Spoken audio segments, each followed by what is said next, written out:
All right, let's go ahead and get started, everybody. Welcome back to the Dharma Doors. I'm MC Owens, and this is the San Francisco Dharma Collective. Tonight, we're going to read another sutta. We are still making our way through the middle-length discourses. We are still in the Rajavagga, the section on the teachings given to the kings.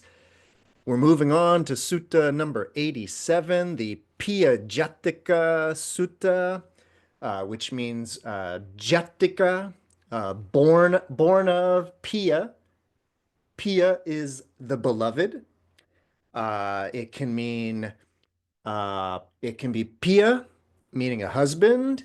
It can be Piya, meaning a wife, or Piya, meaning the beloved, like as an adjective. So that's the name of the sutra tonight. Um, it's kind of an interesting, I mean, it's an interesting sutta for sure, but it's interestingly kind of a Mother's Day sutra. I mean, I'm gonna do my best to like put it in the Mother's Day box. Um, that might be a little surprising for some of you if you know the sutra. Um, but we'll see how it goes. This is a tricky sutta tonight. It's tricky for a few different reasons. Um, it's one of those tough. It's a tough sutra, and I don't mean that it's tough to understand. It's a tough message. It's a tough lesson tonight. But I'm hoping I can do my best to kind of work us through it there. Um, yeah, I have a bunch of things to say in terms of what the sutra is about. But let's go ahead and dive in so that we find out what is this one about. So let's start at the beginning, of course. Sutta 87, Piyajātika Sutta, born from the beloved. Yeah. So it begins classic sutra. Thus have I heard. On one occasion, the Blessed One was living at Savatthi in Jeta's Grove, Anathapindika's park. Now, on that occasion, a certain householder's dear and beloved only son died. And after his son's death, he had no more desire to work. He had no more desire to eat. He just kept going to the cemetery, just kept going to the charnel ground and crying, "My only son, where are you? My only son, where are you?" Before that's the problem. That's the situation. Our poor householder has lost his only son, and he's very upset about it. Before we go any further, this is the theme, and I want to share with you really quickly because I just want to kind of share this. There's another pretty famous Buddhist story. This is about a woman who lost a child. And I want to tell you this story really quickly as like a it's as a way to kind of prepare us for this sutra. So the story is about Kosi Gotama, her name was, or that's she became a nun. And the story, really quickly, let me tell you the story.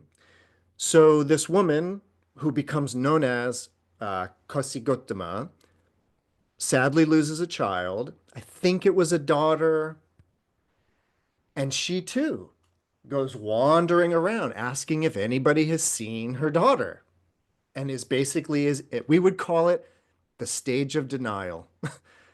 So she's going around in the stage of denial trying to get people, "Have you seen my daughter? Have you seen my daughter?" And eventually she goes to the Buddha, and the Buddha says, "Oh yeah, I can find your daughter. I just need you to go around, and all I need is one mustard seed. But I need you to go get me one mustard seed from a household where nobody has ever died. And so she starts going door to door. Ooh, do you have mustard seeds? Yeah.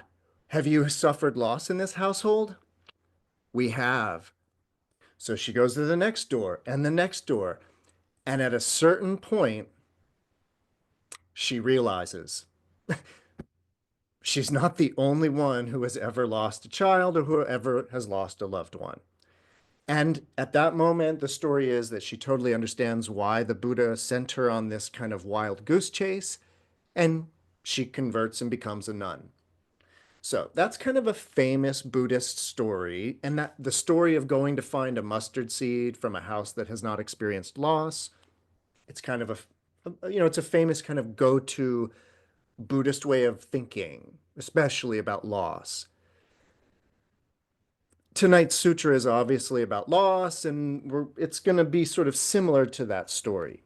So I just wanted everybody to know, like, that's kind of where we're headed tonight, is that kind of vibe. But again, there's a lot going on with this sutra. So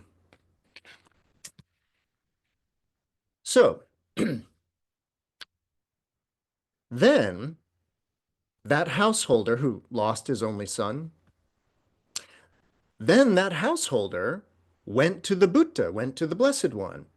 And after paying homage to him, he sat down to one side.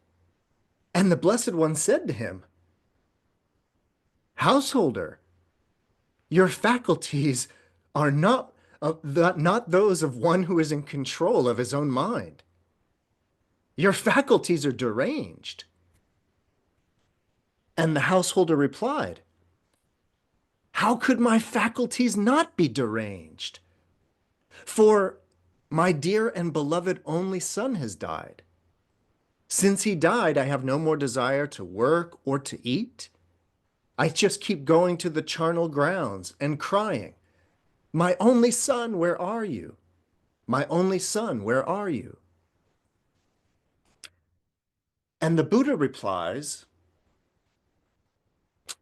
"So it is, householder, so it is. Sorrow, lamentation, pain, grief, and despair are born from those who are dear. They arise from those who are dear." The householder stopped and said, "Venerable sir, who would ever think, who would ever think that sorrow, lamentation, pain, grief, and despair are born from those who are dear, arise from those who are dear?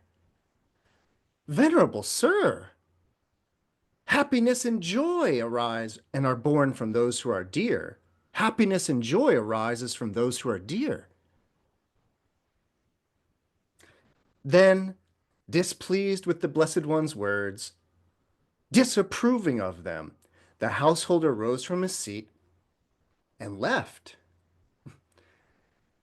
Now, on that occasion, some gamblers were playing with dice not far from the Blessed One. Then the householder went to those gamblers and said, "Hey, fellas, just now, sirs, I went to the recluse Gotama, and after paying homage to him, I sat down to one side. And when I had done so, the recluse Gotama said to me, 'Householder, your faculties are not those of one in control of his own mind. Your faculties are deranged.'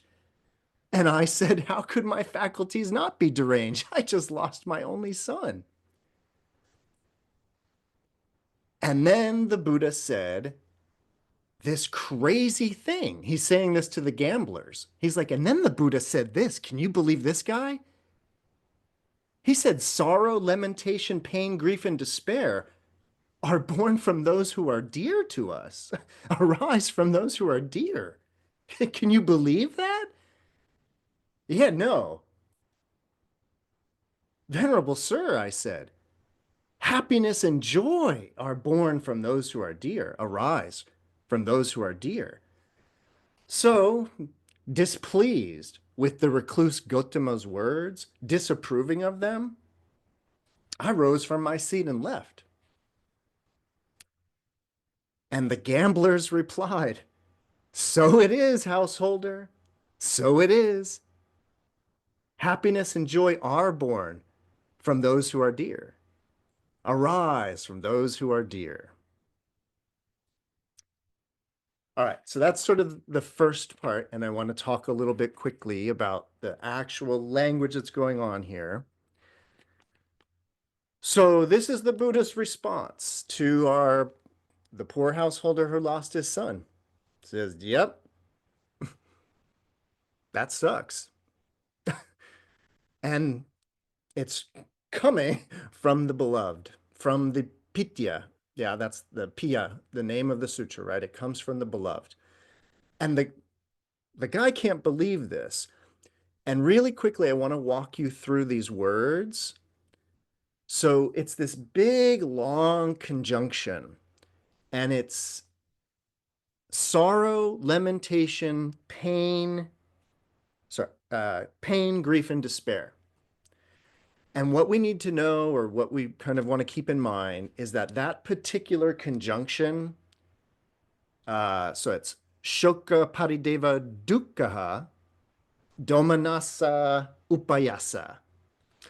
So you heard dukkha in there. That's actually being translated as pain in that way. But what I want you to know is that that language of shoka parideva dukkha domanassa, that is the language that the Buddha uses to describe the first noble truth of suffering. This idea about, it's when people say life is suffering, like when people translate or interpret the first noble truth as life is suffering, the line is actually about how life is full of these. So really quickly, shoka. You might actually be familiar with the opposite of this word, ashoka.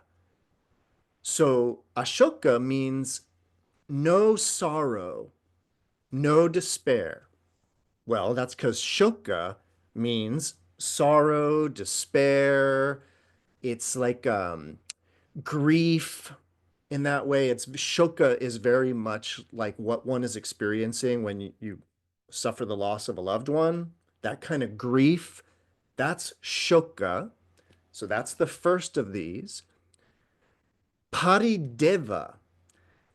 Parideva is an interesting word because it's funny. I was looking into the etymology of this word, and it means sort of like this. Well, they what do they translate it as? Lamentation, to lament. But what's interesting is like you might notice that the word deva is in there, parideva. And by reading all of the dictionary definitions of this word, it really sounds a lot like in English when we go, "Oh my God." Like we use that exclamation of lament, "Oh my God." So Parideva seems to sound like it's a lot like that kind of lamenting to God in that way. Then there's dukkha. That's the one that we know of, being translated as pain or discomfort, displeasure. Lots going on with dukkha. Domanassa is the next one. I suppose they're translating it as grief. It's actually manas, domanassa, but the root of the word is manas, the mind. And it's D-U-H, manas. It's practically onomatopoetic. It's about like melancholy, a kind of duh, manas. So dull thinking or just that kind of bad melancholy thinking. And then upayasa, this sort of also troubled, being at diseased, not at ease in that way. Troubled, vexed might be a translation as well. So that's our big long string, that's our conjunction. This sorrow, lamentation, pain, grief, and despair. And the Buddha says this wild thing, especially a wild thing to say to somebody who's just lost their child, right? To say, "Yep, That's where sorrow, pain, grief, and despair come from, is from our loved ones. Now, I know there's probably some of you out there that have relationships with your family members that you're probably like, yep, yep, that's the Buddha's right. Hit the nail on the head with that one. Pain, grief, and despair definitely arises from the family, right? So if you're already there in that way, this sutra will not be that difficult for you. But we do need to put we need to put ourselves in the position of the householder so that when the Buddha responds with this, he doesn't like this. But we want to pay really, really close attention. We want to pay very close attention to who says what. And it's the householder who says, no, joy, right? What happiness and joy come from our family. And what we want to notice is the Buddha doesn't exactly deny that. But he's definitely saying that sorrow, pain, grief, and despair arise or come from the family. Our householder doesn't like that. He thinks family and life, or family and loved ones, is all about joy and happiness, so he leaves. And I have to laugh because I think it's funny that he goes to see these gamblers. Like I read that as like the sutra being kind of very what would be the word, right? Like very symbolic in that way. And so this idea that these gamblers who are they're willing to take the risk that, oh yeah, joy and happiness come from the family, right? And so this guy, right, he goes and he gets his little confirmation bias, right? Because the gamblers, they think the same way he does. So he's like, we're right, right? So that's sort of the backstory of all of this. But that's actually not what the sutra is about. The sutra is about King Prasanadi, or King Prasanajit, as his name is in Sanskrit. So really quickly, because I didn't pause, and I meant to pause last week. Last week, the sutta also featured King Prasanadi, or Prasanajit. And King Prasanajit, you'll remember, all of the people of Savatthi, all of the people of Kosala, his kingdom, when they found out that Angulimala, right, the murderer with the necklace of fingers, when they found out that he was in Savatthi, they all went to King Prasanajit and they said, "Hey, King, get Angulimala out of here." And then the king goes to see the Buddha. The Buddha basically says, "Hey, Angulimala is right here." So King Prasanajit doesn't feature super highly in the last sutra, but what we need to notice is that the last sutra was his first appearance in a sutra, at least in the Majjhima Nikāya. He gets referenced a couple of times in earlier suttas where the Buddha just says like, well, what if King Prasanajit, da da da da da. So this is the first time that he appears. And not only does he appear, his wife makes an important appearance. Excuse me. So his wife is named Malika, Queen Malika. And I would suggest that Queen Malika is the star of this sutra. We'll find out why in a moment, but this really quickly, we need to know a little quick backstory. So if you know your kind of geography, the Buddha's kind of over in Savatthi. Actually, I think I have my little map. So the Buddha is here in Kosala, in Savatthi. And this is where the king is. King Prasanajit rules over this area. We're often in Rajgriha down here, and this is the realm of King Ajatashatru, his rival. So the Buddha's up here in Savatthi, and King Prasanajit is, well, at this point in the sutra, maybe he's an upasaka, like maybe he's a lay devotee of the Buddha. We're not exactly sure, but Queen Malika definitely is a lay devotee of the Buddha. And what I want you to know really quickly, just going into the rest of the sutta. So King Prasanajit and Queen Malika, they they pop up a lot, the two of them. They pop up a lot in the Nikayas, in these kind of early teachings. But what I kind of want to mention to everybody out there who might be interested, when we move into like the kind of the early phases of like the Mahayana Buddhist tradition, and we start to get kind of all of these wonderful new Mahayana sutras. For example, I'm often talking about this collection, the Maharatna Kutta collection, it's called, and this is a partial English translation, a treasury of Mahayana sutras. So in this, which is a collection of sutras, there's a really famous, maybe one of the more famous of the collection, and it's called The Lion's Roar of Queen Srimala. And what's interesting is that Queen Srimala is the daughter of King Prasanajit and Queen Malika. And at the very beginning of this very famous Mahayana Sutra, King Prasanajit and Queen Malika, they write a letter to their daughter, who is the ruler of another little kingdom.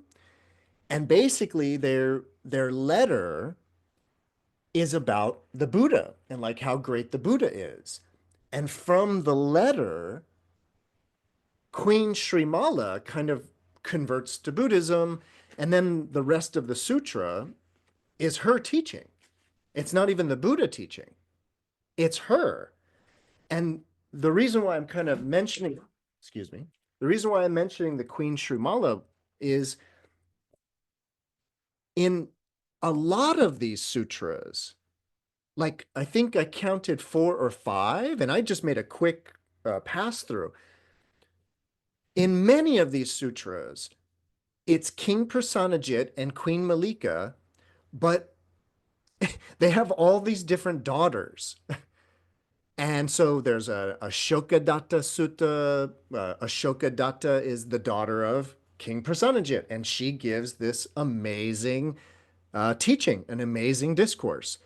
There's one from the, well, I forget all of their names, but so what I'm getting at is that in the Mahayana Buddhist tradition, King Prasanajit, but more importantly, Queen Malika is really important, and their daughters, their female children are very important. I'm emphasizing all of this because the reason why I'm so interested in this particular collection of sutras is because the the message of the absolute equality of the sexes and the absolute equality of everyone is really, really espoused in these sutras as dharma, as like, if you're serious about what the Buddha taught, then you cannot put anything above any other thing.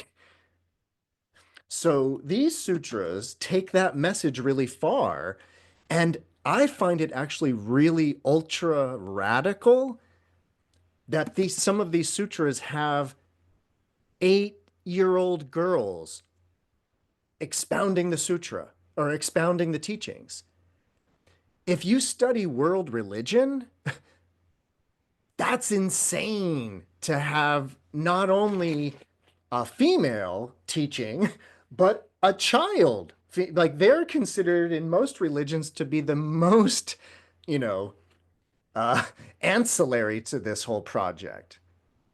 And yet, in the Buddhist tradition, in order to almost explain that idea, they have the daughters of King Prasanajit and Queen Malika teaching the Dharma. Now, did they have a bunch of daughters that were really, really smart? Maybe. Or there's some really great literature that has strong female lead characters that are teaching. I don't really know. But the only reason why I wanted to mention that is that Queen Malika sort of becomes this hero of feminist Buddhism in the Mahayana. Let's just put it there. But having said that, the rest of this sutra I think is going to be even more interesting. So, bada boom. So, that's what happened. The householder's child dies. He goes to see the Buddha. He doesn't like the Buddha's message. He goes to see the gamblers. He likes the gambler's message, though. All right. I'm over at paragraph 5 or section 5 now.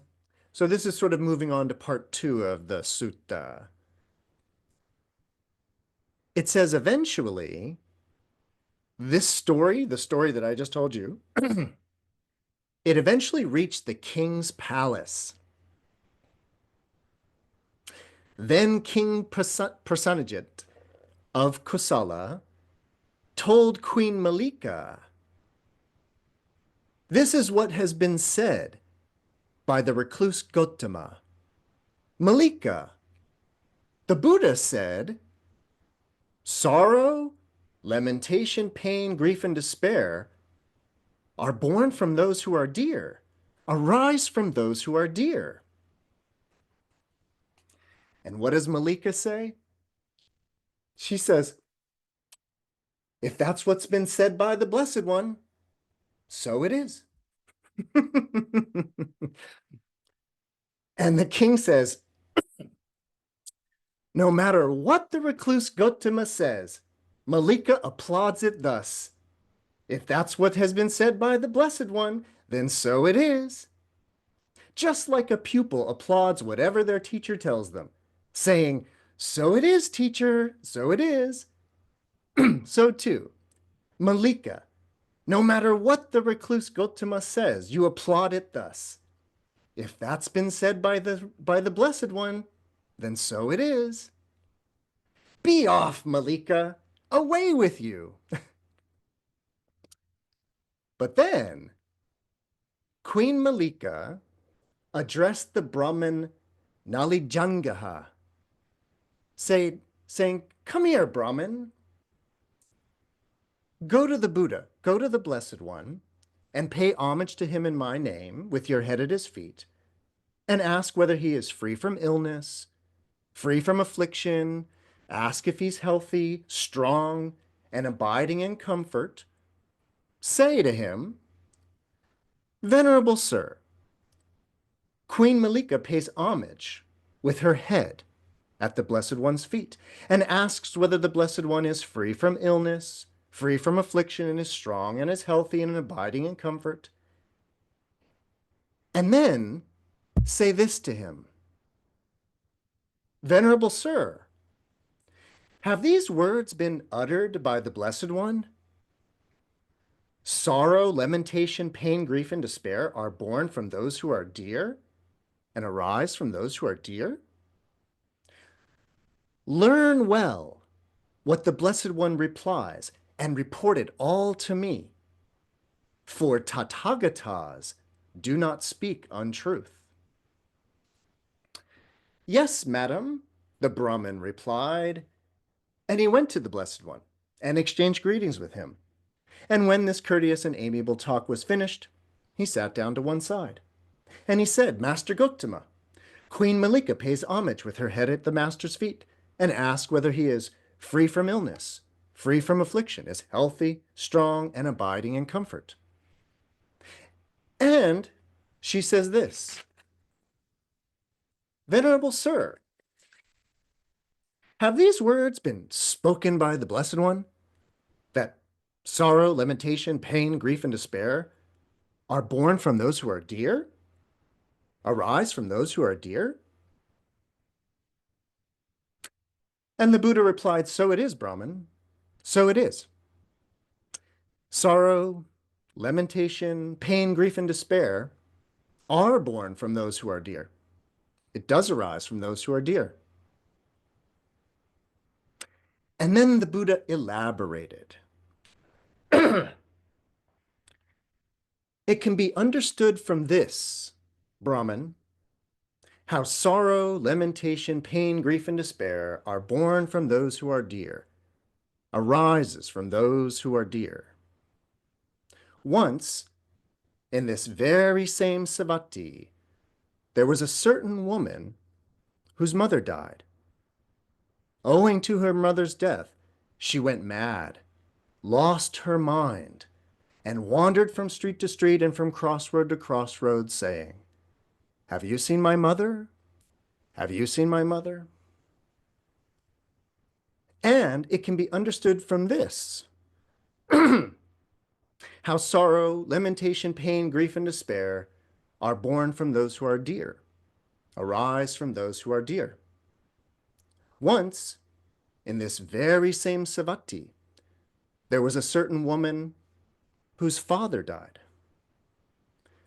And owing to her father's death, she went mad, lost her mind, and wandered from street to street and from crossroad to crossroad, saying, have you seen my father? Have you seen my father? And it can be understood from this, how sorrow, lamentation, pain, grief, and despair are born from those who are dear, arise from those who are dear. For once, in this very same Savatthi, there was a certain woman whose brother died. Owing to her brother's death, she went mad, lost her mind, and wandered from street to street and from crossroad to crossroad, saying, have you seen my brother? Have you seen my brother? And it can be understood from this, how sorrow, lamentation, pain, grief, and despair are born from those who are dear, arise from those who are dear. For once, in this very same Savatthi, there was a certain woman whose sister died. And owing to her sister's death, she went mad, lost her mind, and wandered from street to street and from crossroad to crossroad, saying, have you seen my sister? Have you seen my sister? And it can be understood from this, how sorrow, lamentation, pain, grief, and despair are born from those who are dear, arise from those who are dear. For once in this very same Savatthi, there was a certain woman whose husband died. And owing to her husband's death, she went mad, lost her mind, and wandered from street to street and from crossroad to crossroad, saying, have you seen my husband? Have you seen my husband? And the whole thing is repeated, and I believe I skipped the daughter. Apologies to the daughter. There was a woman who lost her daughter. And it can also be understood from this, how sorrow, lamentation, pain, grief, and despair are born from those who are dear and arise from those who are dear. For once in this very same Savatthi, there was a certain man whose mother died. And on account of that, they wandered around. And they lost their mind, and they wandered from street to street, crossroad to crossroad. And he asked, have you seen my mother? Have you seen my father? And all the other. I'm not going to repeat the whole thing, but it goes for all for a man, all as well as the woman, all the way down to having lost his wife. And, the Buddha says, it can also be understood from this, how sorrow, lamentation, pain, grief, and despair are born from those who are dear, arise from those who are dear. For once, in the same Savatthi, there was a certain woman who went to live with her relative's family. Her relatives wanted to divorce her from her husband and give her to somebody else whom she didn't want. Then the woman said to her beloved husband, Lord, these relatives of mine want to divorce me from you and give me to another whom I don't want. Then the man cut the woman in two and disemboweled himself, thinking, we shall be together in the afterlife. It can also be understood from that, how sorrow, lamentation, pain, grief, and despair are born from those who are dear and arise from those who are dear. Then, delighting and rejoicing in the Blessed One's words, the Brahmin Nalijangaha rose from his seat and went to Queen Malika and reported to her his entire conversation with the Blessed One. All right, I'm going to pause there for a moment.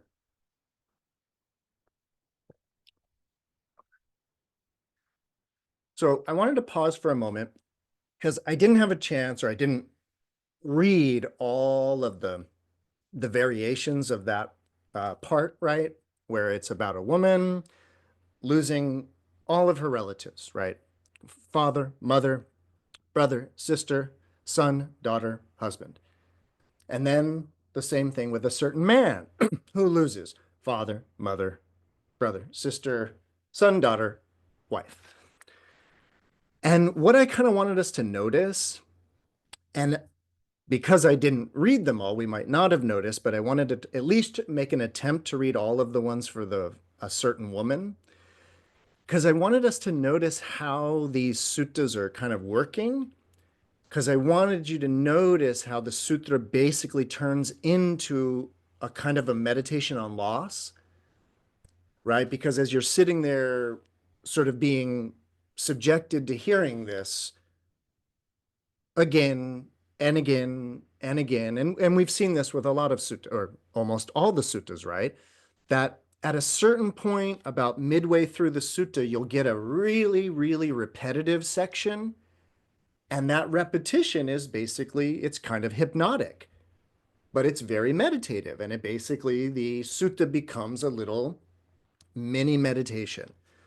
So I just wanted us to notice that this is not unlike the story I told you at the beginning about the nun, where the Buddha said, oh yeah, just go find a house with a mustard seed where they haven't experienced loss. This is sort of similar in that way, right? Where the Buddha is telling the Brahmin this whole kind of story about, oh yeah, well, in Savatthi, there was this, and that. Now, what I think is most interesting about this sutra, though, is the next part. And what we want to be paying attention to, and this is what I said a moment ago about, we want to be paying really close attention to who says what in that. And like, we want to notice something. So the Buddha tells the Brahmin about how in Savatthi, in the past, there's been all of these people who have lost loved ones, right? And then even this crazy story about the woman who was going to be divorced from her husband, and so the husband pulled a Romeo and Juliet, right? And was just like, well, then yes, we'll be better in the afterlife. So the Buddha tells the Brahmin all of that, and we are to understand that then the Brahmin goes back and tells all of that to Queen Malika. But what we really want to keep in mind is that the Brahmin, when he got there, he said, I'm here on behalf of Queen Malika. Queen Malika bows her head. Queen Malika wants to know, did you say this crazy thing about sorrow, lamentation, pain coming from beloved? Did you really say that? She wants to know if you said that and what you meant. So the Buddha knew that, yeah, he's talking to the Brahmin, but the Buddha knew that he was talking to Queen Malika, and then by extension, he knew he was talking to King Prasenajit. So watch how this plays out. So then, after the Brahmin gets back and reports all of this, then Queen Malika went to King Prasenajit of Kosala and asked him, what do you think, sire? Is your daughter, Princess Vajra, is she dear to you? Oh, yes, the king replied. Princess Vajra is dear to me. And what do you think, sire? If something happened to Princess Vajra, would sorrow, lamentation, pain, grief, and despair arise in you? Oh, if something happened to Princess Vajra, that would mean that something has happened to me, to my life. How could sorrow, lamentation, pain, grief, and despair not arise in me? And Queen Malika says, yeah, it was in reference to this that the Blessed One who knows and sees, accomplished and fully enlightened, it was in reference to this that he said, sorrow, lamentation, pain, grief, and despair are born from those who are dear, arise from those who are dear. So wait, hold on a second. Let's just talk about the language there. So if you have the wisdom edition, you know that it reads, the question that she asked was, or at least the way it's translated, if change and alteration took place in Princess Vajra, if change and alteration. And if you read Bhikkhu Bodhi and Bhikkhu Nyanamoli's footnote on that, it's a kind of this term or expression, if change and alteration, but the connotation is if something happened, which in English, I think it's very interesting that the expression if something happened is a lot like change and alteration, right? It's this idea of like, if something happened, I've been meditating on that expression all day after I read this, and I was like, oh, that's an interesting turn of phrase, right? If change and alteration. But then in reflecting on it, I was like, oh, that's what we say in English. So, so I read it that way. Everybody kind of understand what I'm getting at or what the sutra's getting at, right? So if something bad were to happen, if something were bad were to happen to your daughter, how would you feel? Right? And he's like, yeah, I'd feel sorrow, lamentation, pain, and despair. And she's like, yeah, that's what the Buddha was talking about. It's true, right? And what do you think, sire? If the noble queen Vasabha, is she dear to you? Oh, yes, Malika. Queen Vasabha is dear to me. And what do you think, sire? If something were to happen to Queen Vasabha, would sorrow, lamentation, pain, grief, and despair arise in you? Oh, if something were to happen to Queen Vasabha, that would mean that something has happened to me, to my life. How could sorrow, lamentation, pain, grief, and despair not arise in me? Yeah, it was in reference to this, sire, that the Blessed One who knows and sees, accomplished and fully enlightened, said that sorrow, lamentation, pain, grief, and despair are born from those who are dear, arise from those who are dear. And what do you think, sire? Is your son, General Vidudabbaha, is he dear to you? Oh, yes, Malika. General Vidudabbaha is dear to me. And what do you think, sire? If something happened to General Vidudabbaha, would sorrow, lamentation, pain, grief, and despair arise in you?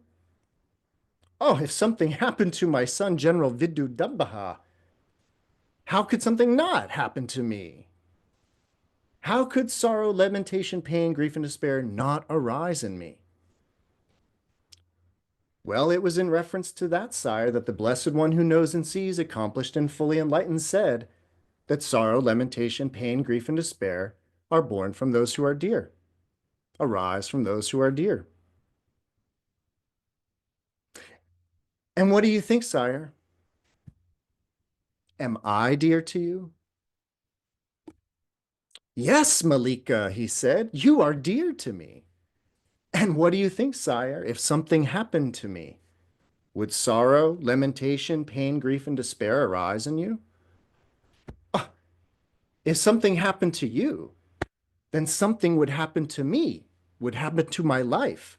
How could sorrow, lamentation, pain, grief, and despair not arise in me? It was in reference to this, sire, that the Blessed One who knows and sees, accomplished and fully enlightened, said that sorrow, lamentation, pain, grief, and despair are born from those who are dear, arise from those who are dear. And what do you think, sire? Are the lands of Kasi and Kosala, are those lands dear to you? Oh, yes, Malika. Kasi and Kosala are dear to me. We owe it to Kasi and Kosala that we use Kasi sandalwood and wear garlands, scents, and unguents. Well, what do you think, sire? If something were to happen to Kasi and Kosala, would sorrow, lamentation, pain, grief, and despair arise in you? Oh, if something happened in Kasi or Kosala, that would mean something has happened to me, to my life. How could sorrow, lamentation, pain, grief, and despair not arise in me? It was in reference to this, sire, that the Blessed One who knows and sees, accomplished and fully enlightened, has said that sorrow, lamentation, pain, grief, and despair are born from those who are dear, arise from those who are dear.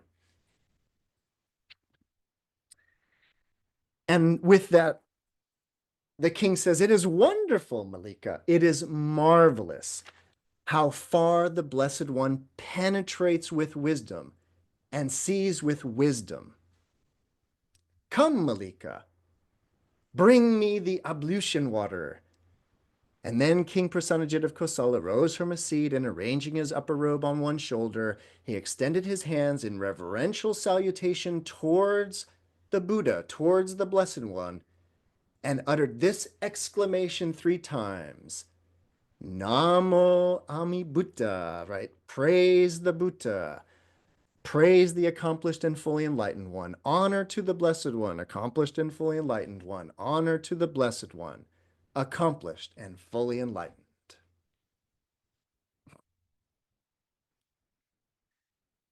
All right, so that's the sutra. I would love to hear comments, questions, or ideas. I have a few, of course, little things I want to point out and add, but anything come up for anybody? Pretty straightforward sutra in that sense, right? Anybody have any kind of issues in that way with the message?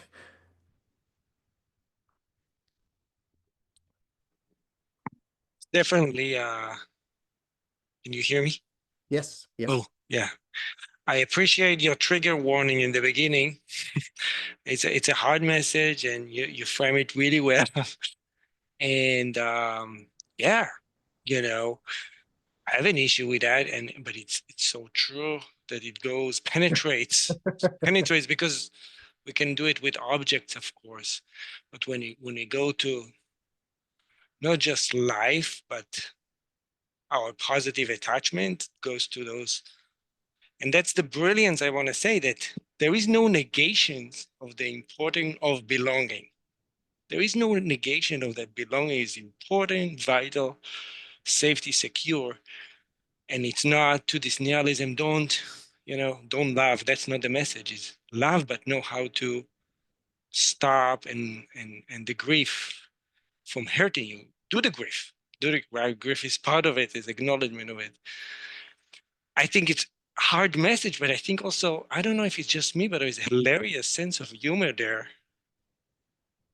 Yeah. I don't know if just me, I want to hear your thought about it. But in the middle repetition part, right, of all this symmetry, of all examples of loss, in the end, there is a bonus murder suicide, very untypical, like kind of out of the thing. And for me, it's kind of like the Buddha through the Brahman, through Malika, to the king. It's like, hey, if you're going to be the one in all these potential losses to lose your mind, that's your fate, murder and suicide, because Malika is going to go desert you. If she gets the message to be deserted and go to be a reckless and nun, you can go murder suicide. Or no, go accept, praise that message. So it's kind of, I don't know if everybody sees differently that interesting message, but I think it's hilariously funny and kind of balances the hard dharma here. So thank you. Yeah, thank you, Afir. That's great. And I did want to mention that about that odd ender there. So, yeah, just in case I don't get another chance. So, what I think is so interesting about this sutra is that, like, I mean, maybe I'm, a Mahayana head, right? Maybe I'm just a little too that way, but I read in this and I see in this sutra a very interesting kind of discourse on upaya, on expedient means. And what I mean by that is that what what Queen Malika says to the king is not what the Buddha said. So the Buddha said the thing to the Brahmin. I think we're to understand that the Brahmin repeated it kind of verbatim, but then the queen processed what the message was and then presented it in this new way to the king that convinces the king of like, oh, the Buddha's right. Sorrow, pain, lamentation, and despair does arise from our loved ones. And the way that she taught it was, super smart because she gets the king to admit that yes, sorrow, pain, lamentation, grief, and despair would arise from beloved ones. So it's this beautiful thing. And so to Afir's comment about that last odd one, I feel like that was a sort of hidden message to Queen Malika. And it was this sort of like, and what if there was a woman, wink, wink, who was married to a guy that she loved and was going to be forced to be removed from him? And I think she put herself in that position and then understood, oh, that's why the Buddha's saying that sorrow, lamentation comes from our loved ones. Oh, I get it. And then she figures out this really clever way of saying, well, if something happened to your daughter, wouldn't you suffer? That's what the Buddha was talking about. So, yeah, I think this sutra is so interesting in that way. And I do think that um, I do feel like there is this sort of very interesting vein of these early suttas where there are like very interesting, strong female like teachers. But because of the Theravada tradition that these sutras represent, I feel like it gets like, I don't know, like just swept away a little bit. So I want to bring it to the foreground in that way. So yeah, so I think Queen Malika is the great teacher of this sutra in that way. Yeah, no. Um, I just appreciate what Ophir said, that, I mean, for me, like, this sutra captures one of the conundrums that I'm always up against when it comes to Buddhism, which is like the dichotomy between the being in a relationship with someone I love that brings me so much joy, and yet I'm gonna lose them. And it's I'm getting better at just holding it and not trying to figure it out. And in a sense, this is a very simple message that, the I mean, dukkha comes from not getting what we want or losing what we do want, right? It's actually quite simple, but when it comes to relationships, I don't know. I find it very tricky. And then I also have a question. Why, and I really appreciate how you're pointing to the upaya aspect of this.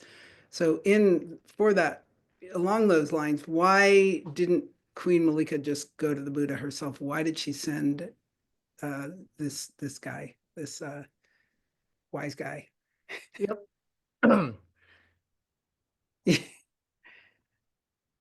I would say that either, let's see, door number one, option one, is because that's what happened. Door number two is that it plays out that way as a narrative for our convenience. And it doesn't need to be a historical event, but a process of like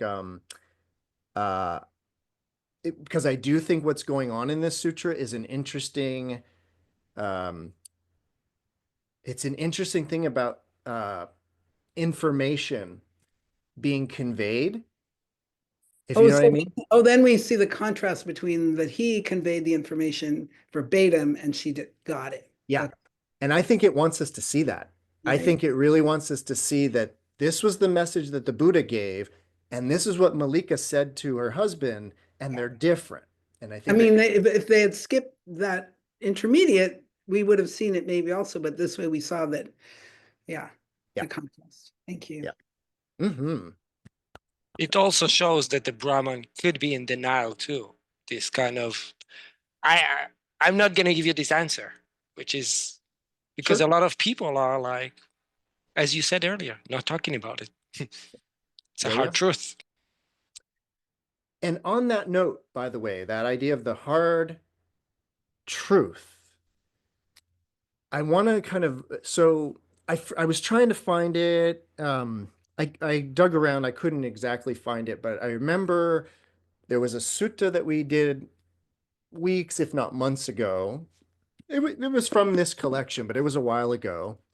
And all it was, or the part that I'm thinking of, it was about somebody who it says that this person went to the Buddha and the Buddha explained to them the truth of suffering, like meaning kind of like the first noble truth. But it doesn't really explain exactly what that looked like or sounded like in terms of the Buddha explaining to this person the truth of suffering. Well, I think that what we just read, or at least the first part, the beginning, when the Buddha says to the guy, like, yeah, sorrow, pain, lamentation, grief, and despair, it comes from our beloved. I think that's an example of the Buddha sitting somebody down and having the hard conversation with them that this is the truth of suffering. And what I love about this, or I love so much about it, but a line that I really love is this one. Where is it? It's what the householder says right away, right? Who would ever think that? Who would ever think that pain and grief come from of the beloved? That's crazy, right? No, happiness and joy come from our loved ones, right? What I'm stressing is that the first noble truth is hard to swallow in that way. It's like, because it's like it's not what comes to mind right away. And I think it speaks to like this idea of like the Buddha having a revelation that like of this noble truth of suffering, this idea, it's kind of running counter to culture, or running counter to a lot of things in that way. So I wanted to point out that exchange at the beginning where he just sits him down and says, yeah, it sucks. Yeah. That's kind of the noble truth of suffering. And then what I wanted to kind of go back to was Ophir's kind of comment, that idea about this being a hard truth. And what we kind of want to look at, I think, is as Buddhists or whatever, or as Buddhist practitioners, we want to kind of really be looking and thinking about what the Buddha's saying And and it's kind of like that realization of, oh, yeah, that's right.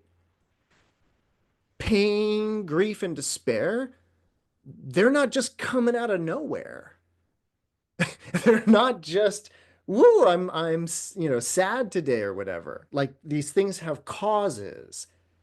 And Buddhism is about really looking at what's causing that. And now I kind of want to quickly circle back around to something that Noam said. And it's this sort of, how do we then relate to the to Piya, the beloved, right? That's this sutra is the Piyajātika. So how do we relate to the beloved in that way? How are we Buddhist practitioners and in relationships if this is the noble truth? Well, I do not think, and I certainly don't practice, but I don't think that understanding this noble truth, I don't think it prohibits us from love, care, all of these things at all. At all. What I hear in this is actually kind of echoed in the beginning, where so the guy, poor guy, loses his only son, but then he's going around, he's deranged, he's out of control, he's asking people, have you seen my son? So he's just totally kind of delusional in that way. And, Buddhism is so much about, or I think it's so much about, like, it's so much about how our fantasies get us into trouble. And it can make us like not just deal with what is real, like what is actually going on in that way. So if you take, for example, I mentioned at the beginning that this guy sounds like he's in the stage of denial, right? Because he's like, "Have you seen my son? Have you seen my son?" So that's denial. He's not living in accordance with the reality, which is the sad reality that he's lost the son. So the dukkha, the pain, yes, it's coming from the loss of the son, but it's really coming from this conflict between the way that he wants it to be and the way that it is. And it's like, I'm sure the Buddha feels bad for the guy in that way. Of course he does in that sense. But this idea, though, that the guy is kind of causing himself his own grief by not dealing with what the reality of the situation is. And so in many ways, I feel like the Buddha or Buddhism, like it doesn't want to be a downer, but it sees us all suffering unnecessarily in that way. And then not making wise, choices in terms of how to resolve that, doubling down on grief or doubling down on sadness. So I just want to kind of mention that I think there's a way of reading like or understanding like what does the Buddha or what does Buddhism mean by like a noble truth? And this noble truth is that sorrow, pain, lamentation, grief, and despair come from our loved ones. And even though that's not what the gamblers are teaching, right? And it's not what our householder wants to hear. There's a way that if you really look at it in a really like clear-minded way, it's what's going on. So I do have more to say, but questions, comments, ideas about any of that? Yeah, Noe. Wow. Yes, right? The Buddha. Mm-hmm. And a lot comes to mind. We read this a long time ago. The First Free Women, Poems of Early Buddhists. Uh-huh. There it is. I guess you were going to read from it. I was thinking about it. I still might. Well, perfect, because I was going to read from it, but you should read from it because it is right there. Jeta, Jeta, where's my Jeta? So Yes. I hope you do. It's a beautiful poem, and look forward to hearing it from you again. But it's that idea too that, yes, the lesson for me today is not to practice suffering before it happens, because I really sometimes get caught up in my own, I'm with the gamblers, I'm in denial. So I prefer not to practice, but this is life, turn on the news, watch what's going on in the world, and then apply it to myself. And it's like, that could be me. That could be here, and I'm so fortunate. So I'm so grateful. Uh, but boy, that practice of not practicing suffering before it happens sometimes is sorrow, pain, and amputations just to think about it. Well, with that, thank you all. Yeah, Noe, great, beautiful comment. It's kind of very much what I meant by the fantasies, because certainly fantasizing, or I guess maybe dreading, but the idea of like the future, Buddhism wants us to be very careful about that, like being very careful about what we think we know will happen and all of that. Um, I also want to remind you, this is kind of also coming off of something that Noam said, but also what Noe said. So what it's about is, it's like, so Noam, you said about being in a relationship, and then there's this, dukkha, some suffering around the potential loss. And one of the things I want to point at regarding that particular emotion is it's like twofold. And what I mean is like, one, any fear or anxiety about that is fear and anxiety about a fantasy because it hasn't happened yet, right? So it's future, and this kind of goes to what Noe was saying. It's like the future, right? But the idea, though, is that if I'm if I'm all like about that future, then I should be super excited right now because that's not what's happening. If you see what I mean. This is like, if Noam, if you were my beloved, which I love you, but if then I would be celebrating the fact that we are not in that sad future, right? So I have no reason to actually be sad now. What a waste of beautiful time in that way, right? Now, in the future, if it seems appropriate to be sad, that'll be then, right? So that's another way in which it's like Buddhism really wants us to be like with what's actually happening, and having our emotions be in a way responding to that, and not what could happen, and definitely not what could have happened.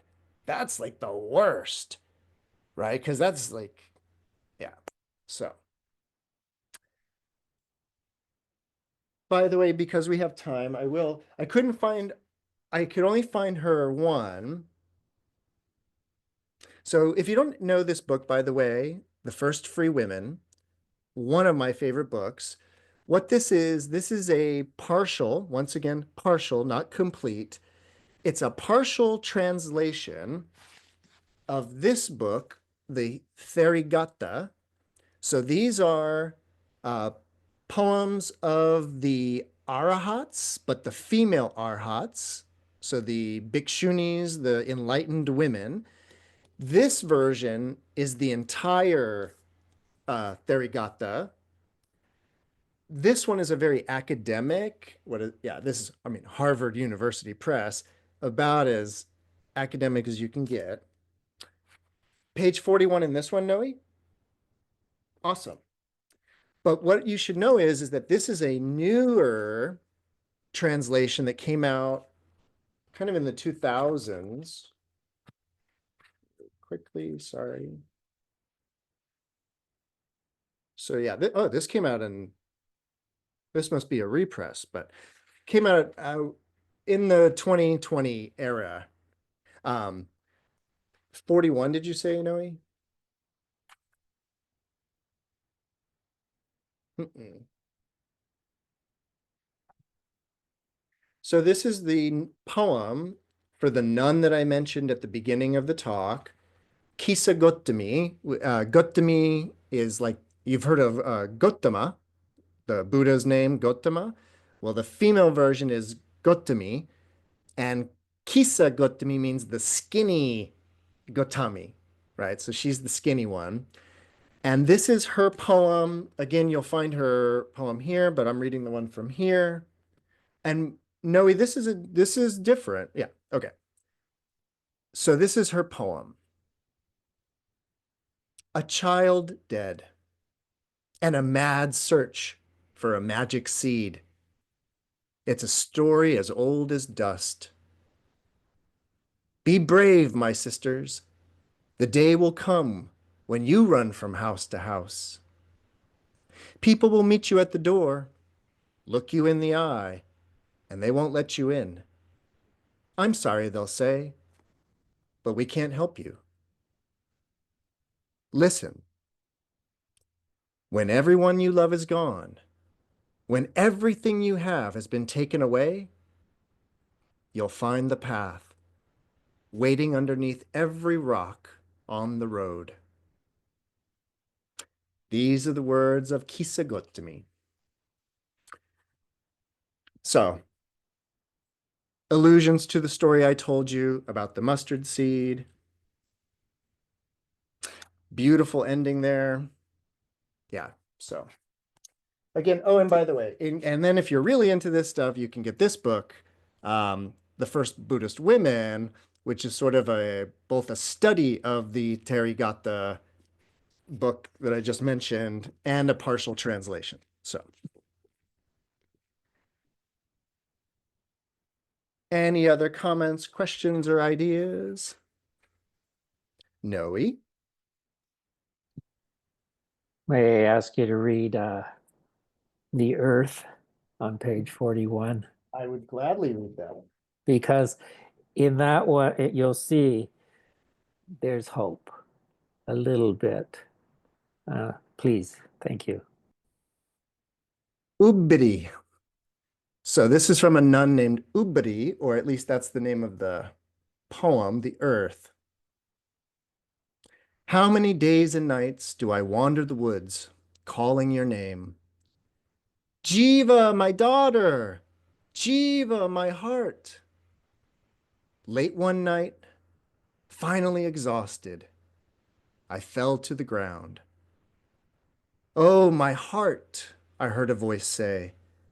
84,000 daughters, all named Jiva, have died and been buried here in this boundless cemetery that you call a world. For which of these Jivas are you mourning? Lying there on the ground, I shared my grief with those 84,000 mothers, and they shared their grief with me. Somehow I found myself healed, not of grief, but of the immeasurable loneliness that attends grief. My sisters, those of you who have known the deepest loss, as you cry out in the wilderness, just make sure you stop every so often to listen for a voice calling back.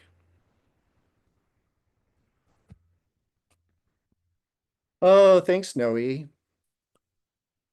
Beautiful. Again, if you don't know that book, those are just, I mean, they're one after the next, after the next. Beautiful.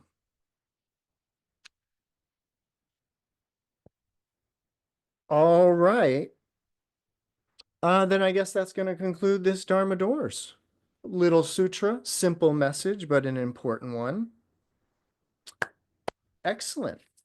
So, next week we're going to keep going, and I think I already peeked ahead. So yeah, we're going to do the magic cloak, the cloak sutta number 88 next week. So stay tuned for that. Thank you all for being here. Yeah, Noe. Just thank you so much. It's the ending of this sutra. Honor to the Blessed One, accomplished and fully enlightened. honor to the Blessed One. You know, this is the certainty that we talked about a week or two ago, that I'm certain the Buddha doesn't lie. He doesn't not tell the truth. So honor to the Buddha, the accomplished and fully enlightened. Thank you, Michael. Oh, thank you, Noe. And I did mean to mention that regarding, in particular, the lovely line at the beginning with Queen Malika, where she's like doing her nails and she's like, well, if that's what the Buddha says, then it must be true. I just love it. So yeah, she's just pure faith in that way. So, all right, everybody. I hope you have a wonderful rest of your night. I look forward to seeing you all again next week. Be well. And until next time.